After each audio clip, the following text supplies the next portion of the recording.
Budi Salim dengan IPK 3,63. Ya.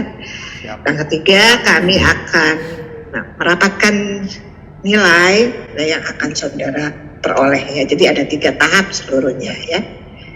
Oke, kalau mau berdoa, saya rasa sudah cukup jelas ya. Saudara, dan langsung dilanjutkan ke presentasinya. Saya mulai dengan pembukaan yang saya banggakan Pak Dr. Syarifuddin beserta Ibu Dr. Mona dan Ibu Dr. Novi yang saya hormati. Izinkan pada hari ini saya mempresentasikan tesis saya yang berjudul Kepastian Hukum Pemilik Merek Pirkadin. Tujuan penulisan tesis ini ada 2, yaitu 1, bagaimana tentang merek terdaftar sehubungan dengan sengketa merek Pirkadin antara pemegang hak merek di Indonesia dan pemilik di luar negeri berdasarkan putusan MA. Yang kedua, bagaimana aturan hukum di Indonesia sehubungan dengan perlindungan merek yang terkenal secara internasional dilihat dari kasus merek tersebut. Dasar teori yang dipakai di sini adalah teori John Locke, di mana John Locke yang pertama kali menekankan tentang hak kekayaan intelektual, pentingnya pemberian penghargaan kepada orang yang telah melakukan pengorbanan untuk menemukan dan mengolah sesuatu yang berasal dari alam dalam bentuk hak milik. Metode penelitian di sini memakai tipe pendekatan normatif dengan peraturan perundang-undangan serta alasan hukum hakim, dan sumber data dalam tesis ini juga antara lain: pertama, data primer, data yang didapat dari orang-orang yang menjual langsung produk merek yang dipersengketakan, yaitu pelaku usaha. Dan sebenarnya penulis juga berusaha untuk mewawancarai kuasa hukum dari Pirkadin, Pak Ludianto. Tetapi pada saat pertemuan, tiba-tiba beliau menghindar. Kemudian juga data berasal dari data sekunder yang berasal dari 3 jenis bahan: primer, sekunder, dan tersier, di mana primer yang bersifat otoritatif seperti peraturan perundang-undangan, peraturan menteri, dan putusan hakim. Bahan sekunder diperoleh dari buku-buku, teks, dan jurnal. Setelah itu dianalisis sehingga menghasilkan gambaran bagaimana kepastian hukum terhadap merek yang sudah didaftarkan di Indonesia, serta seperti apa aturan hukum di Indonesia sehubungan dengan perlindungan merek yang terkenal. Dalam kasus gugatan Pirkadin ini, putusan Mahkamah Agung di tingkat peninjauan kembali adalah menolak permohonan peninjauan kembali dari pemohon, di mana alasan penolakan dikarenakan pengajuan gugatan pembatalan merek ini tidak memenuhi syarat formil 1 gugatan. Untuk bisa mendalami putusan ini, demi tercapainya tujuan penelitian, maka penulis juga menganalisa putusan MA pada tingkat kasasi, di mana putusan kasasi juga menolak dengan alasan pengajuan gugatan Pirkadin ini ada pengajuan gugatan yang pembatalan kedua kalinya, dan juga ada majelis hakim yang berpendapat berbeda, sehingga akhirnya diadakan musyawarah untuk mendapatkan hasil daripada MA. Alasan MA menolak gugatan Pirkadin bisa dibilang secara berikut. 1.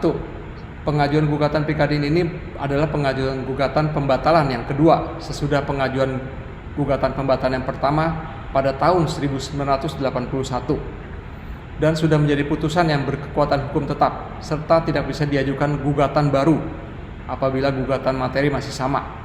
Hal ini sesuai dengan pasal 1917 KUHP Perdata yang menyatakan jika putusan yang dijatuhkan pengadilan sudah bersifat positif, lalu putusan itu mendapatkan kekuatan hukum tetap, maka terdapat asas nebis in idem, di mana dari Mahkamah Agung juga pernah mengeluarkan surat edaran nomor 3 tahun 2002 oleh Bapak Bagirmanan yang menegaskan penerapan asas nebis in idem ini.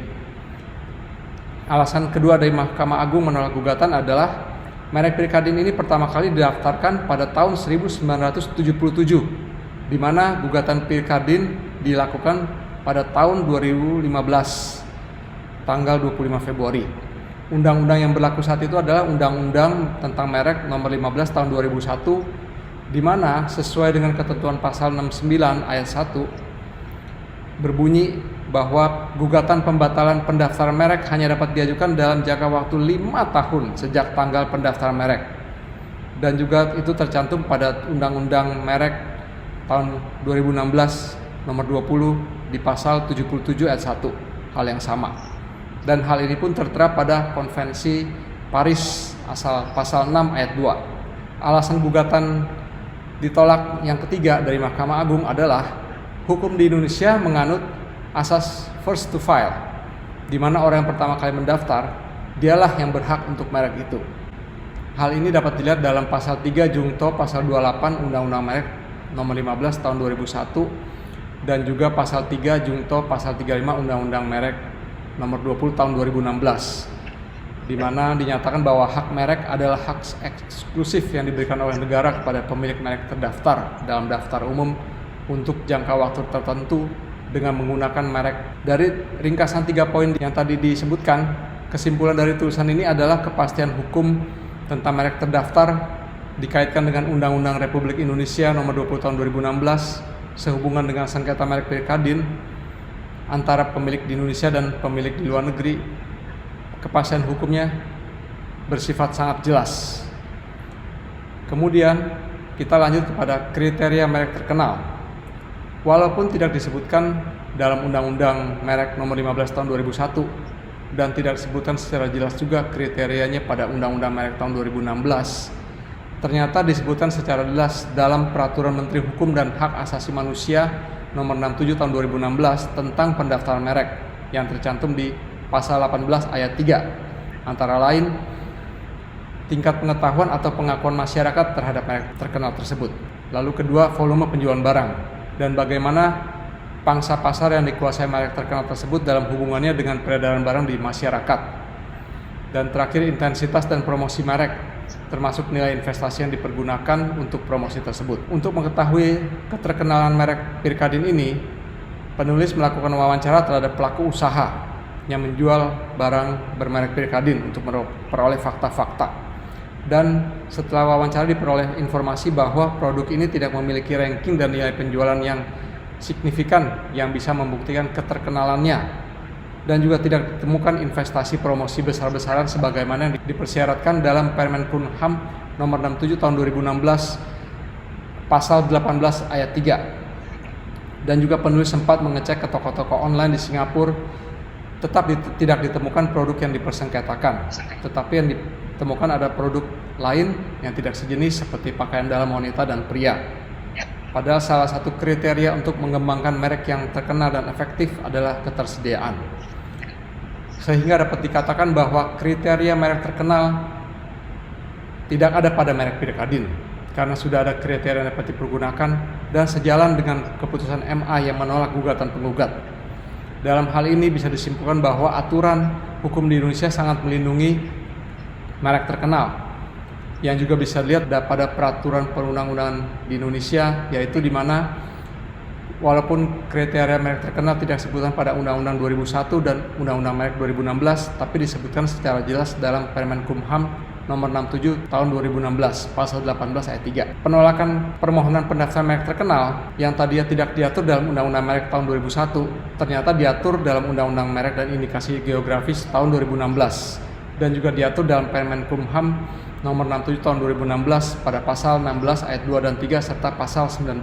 Untuk gugatan pembatalan yang tidak mengenal batas waktu di Undang-Undang Merek tahun 2016 juga sudah ditambahkan unsur itikat tidak baik yang bisa membuat gugatan pembatalan batas waktu 5 tahun ini tidak berlaku, di mana merek terkenal seringkali dipersengketakan dengan alasan itikat tidak baik. Yang terakhir, menurut pasal 83 ayat 2 Undang-Undang Republik Indonesia tahun 2016, pemilik merek terkenal juga dapat mengajukan gugatan ke pengadilan, di mana Undang-Undang tahun 2001 nomor 15 tidak disebutkan dengan jelas untuk hal ini. Dan terakhir, saran penulis agar definisi tentang merek terkenal bisa lebih dipertegas dalam Undang-Undang Republik Indonesia tentang merek dan indikasi geografis yang akan datang. Demikian paparan presentasi ini saya berikan kepada Ibu Dr. Mona selaku Ketua Penguji dan Ibu Dr. Novi selaku penguji dan Pak Dr. Syarifudin sebagai dosen pembimbing saya yang saya hormati. Tiada gading yang tidak retak, mohon saran dan kritik yang bisa diberikan kepada saya atas karya tulis ini. Tapi di halaman terakhir saya menyertakan foto saya, di mana foto itu adalah saat saya melakukan presentasi skripsi di Universitas Trisakti 27 tahun yang lalu, dan jas serta das yang saya kenakan saat ini itu sama persis dengan yang saya kenakan 27 tahun yang lalu. Terima kasih atas waktu yang diberikan kepada saya. Selamat siang. Selamat siang, Budi ya, Saudara Budi. Kita lanjutkan. Yang pertama mungkin Bu Novi, Ibu Dr. Novi, silahkan. Terima kasih Bu Simona. Selamat siang Pak Syarifudin. Salam sehat terus selalu ya Pak ya. Oke. Selamat siang Ibu. Budi Salim. Siap Ibu Dr. Novi. Ya. Tadi kalau melihat judul saudara berbicara mengenai kepastian hukum ya, mengenai pemilik merek. Siap. Ini maksudnya kepastian hukum pemilik merek ini bagaimana? Maksudnya adalah bagaimana pemilik merek di Indonesia setelah mendaftarkan mereknya itu bisa mendapatkan perlindungan dari hukum yang berlaku di Indonesia. Jika kepastian hukum ini jelas, berarti perlindungan dia juga terhadap hak dia untuk merek itu juga pasti. Bagaimana kalau kepastian hukum itu ternyata tidak melindungi pemilik merek?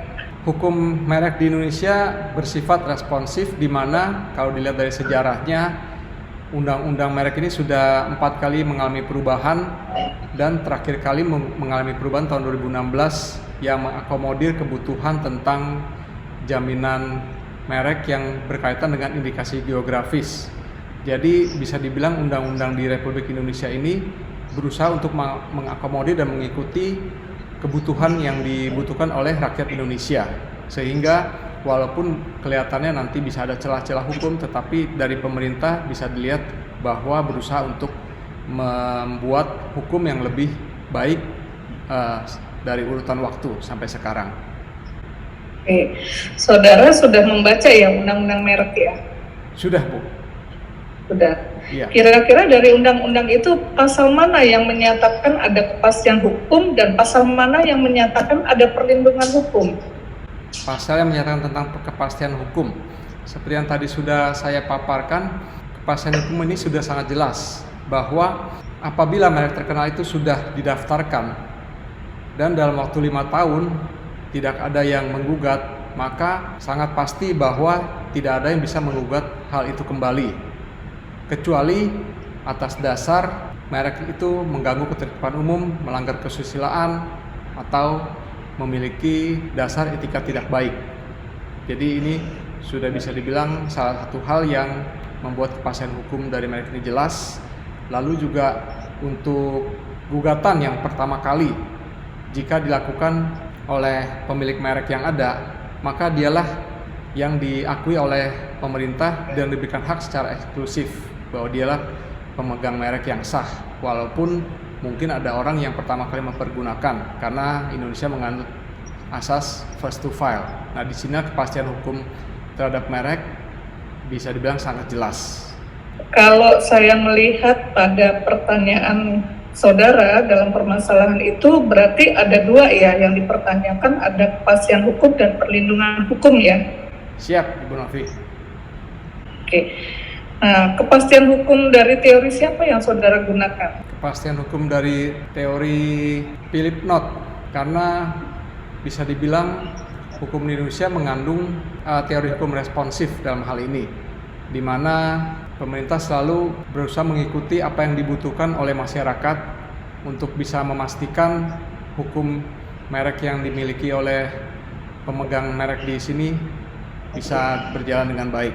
Nah, sekarang kalau perlindungan hukum, teori siapa yang saudara gunakan? Karena di kerangka teori saya belum menemukan. Perlindungan hukum yang digunakan di sini berdasarkan dari teori John Locke, di mana John Locke yang menyatakan bahwa pentingnya untuk memberikan penghargaan terhadap orang yang sudah bersusah payah menemukan sesuatu, yang bisa dibilang penghargaan itu dapat berupa hak milik, yang mana hak milik itu harus dilindungi.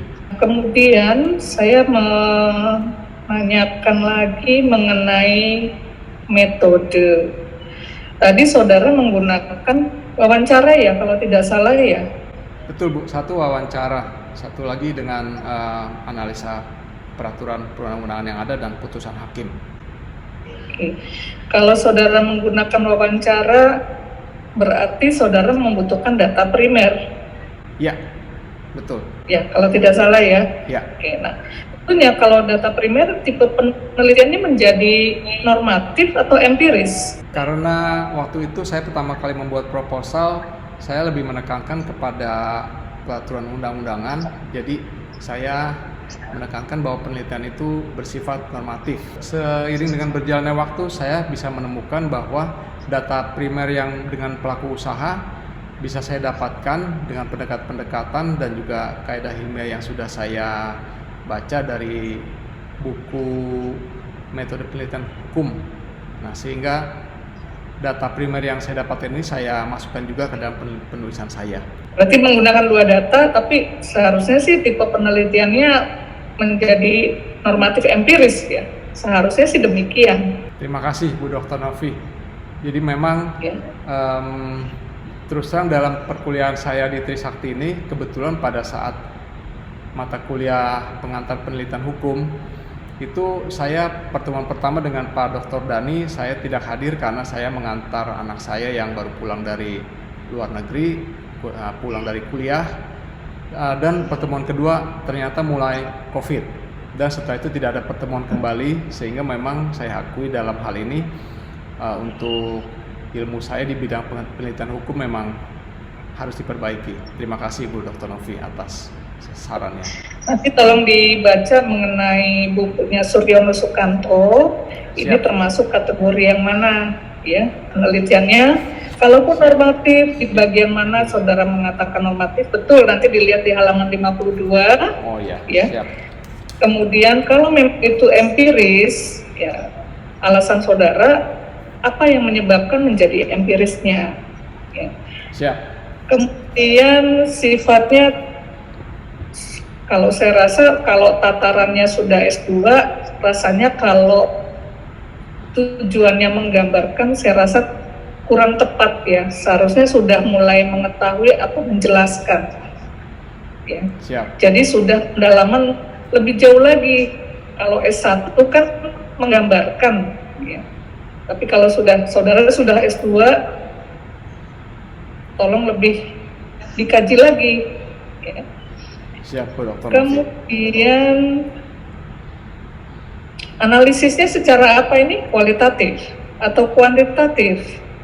Kualitatif Bu Novi, karena menganalisis dengan alasan hakim dalam mengambil keputusan dan juga diperkuat dengan data primer yang bisa saya dapatkan berdasarkan hasil wawancara dengan pelaku usaha. Ya. Kalau putusan Mahkamah Agungnya masalahnya ada 3 kan? Ya, ada. Saudara tidak spesifik di nomor 49 gitu. Betul. Jadi dalam perjalanannya saya menemukan bahwa untuk bisa mencapai tujuan penelitian yang lebih baik lagi, saya harus menganalisa juga putusan Mahkamah Agung di tingkat kasasi, sehingga saya menganalisa di tingkat kasasi.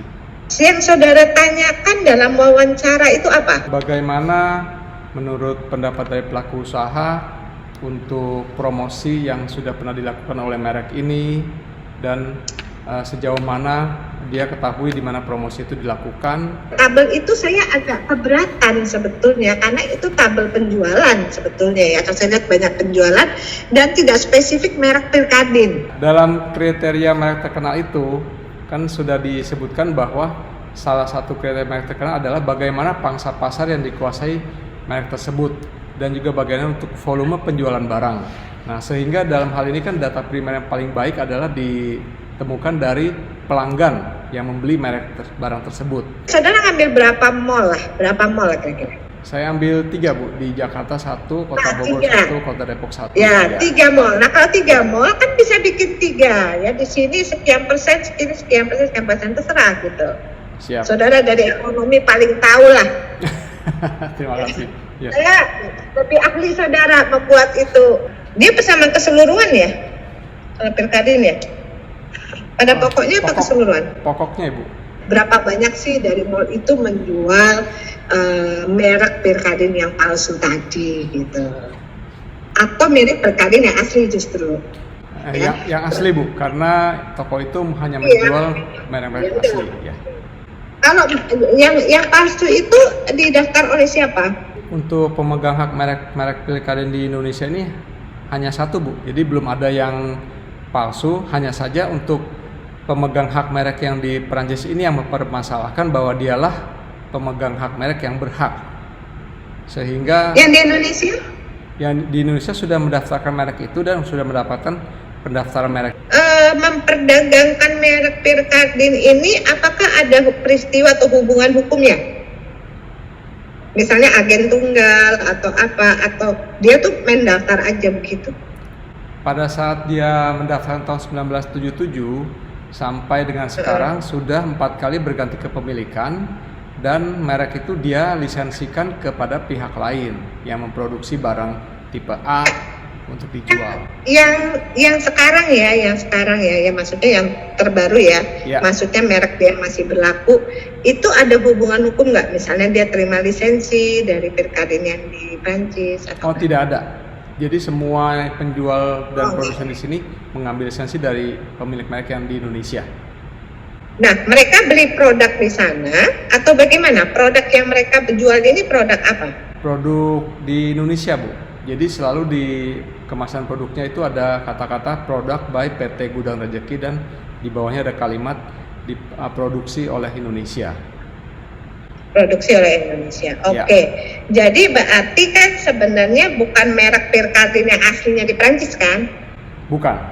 Jadi dia memproduksi untuk barangnya sendiri di Indonesia. Terima kasih ya Budi. Saya lanjutkan ke Bapak Dr. Insinyur Syarifudin. Silahkan Pak. Apa sih yang Bapak bisa lakukan untuk masyarakat? Karena S2 sudah berkembang, bukan menggambarkan lagi kata Ibu Dr. Novi, kita menunjukkan bagaimana kita bisa memberi ilmu kita sebagai akademisi, sudah mendapat banyak ilmu di lapangan supaya tidak terjadi lagi nih seperti ini gitu loh.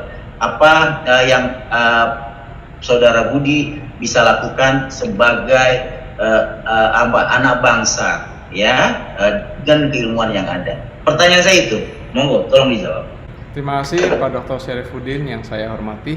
Jadi yang saya lakukan setelah ini adalah bagaimana saya setiap kali bertemu dengan pelaku usaha yang mungkin berasal dari kebanyakan UMKM yang belum mengerti tentang pentingnya merek ini, saya akan bujuk mereka dan jelaskan kepada mereka betapa pentingnya merek yang mereka kembangkan dari nol itu didaftarkan dari awal. Biasanya memang semua bermula dari adalah merek saya udah laku kok, banyak yang udah suka, biarin aja nggak apa-apa. Dia bikin belum tentu dia berhasil seperti saya. Tetapi jika ternyata merek mereka itu meledak dan ada orang yang sudah mendaftarkan, mereka akan menyesal. Jadi yang akan saya lakukan adalah saya berusaha menjelaskan bahwa pentingnya pendaftaran merek dilakukan sedini mungkin sebelum nanti berakhir malah dengan sengketa yang amat panjang dan membuang waktu, uang, segala-galanya jadi terkuras karena sengketa. Terima kasih menjadi agen dari pemerintah. Bagaimana hukum itu bisa ke masyarakat. Kami, Ibu Doktor, Ibu Ketua, Ibu Doktor Mona, Ibu Novi, kita kadang-kadang sudah memberikan yang terbaik kepada mahasiswa, tapi ke masyarakat itu belum tentu sampai. Jadi Pak Budi sebagai magister hukum ya, ke depan berilah ilmu ke masyarakat. Orang yang disukai Tuhan atau Allah itu orang yang bermanfaat bagi banyak orang. Jadi Pak Budi tolong kembangkan, kasih ilmu ke masyarakat. Karena masyarakat kita itu lebih banyak pendidikannya menengah ke bawah. Kasihlah mereka bagaimana pentingnya menghargai dan melindungi satu karya, dan terakhir mereka mendapatkan kepastian hukum. Negara hadir. Dari saya itu Bu Ketua, terima kasih. Saudara Budi. Siap Ibu Dr. Mona. Kami sudah selesai rapat dan nilai yang saudara peroleh adalah A. Alhamdulillah, puji Tuhan. Terima kasih Bu Dr. Ya? Mona. Oke, nanti karena saudara Pak dari Dr. pihak Syarifudin. pengusaha nanti bisa dibicarakan kalau memang rencananya mau ditindaklanjuti untuk sosialisasi. Baik. Ya, selamat ya, Ya, terima kasih. saudara. Selamat Terima Pak. kasih. Selamat ya Saudara Budi, Di Magister Terima Hukum. kasih. sudah Dr. menambah Novi. gelarnya. Ya, terima kasih. Ya, harus dipertanggungjawabkan ya. Itu pesan Ya, saya betul. harus bisa dipertanggungjawabkan. Siap, terima kasih Pak Dr. Syarifudin yang baik. Terima kasih. Terima kasih. Ya. Baik, Terima Ketua. kasih Tutup. Bapak Syarifudin. Sampai kita kasih, bertemu Bu lagi, Mona. Pak. Ya, ya.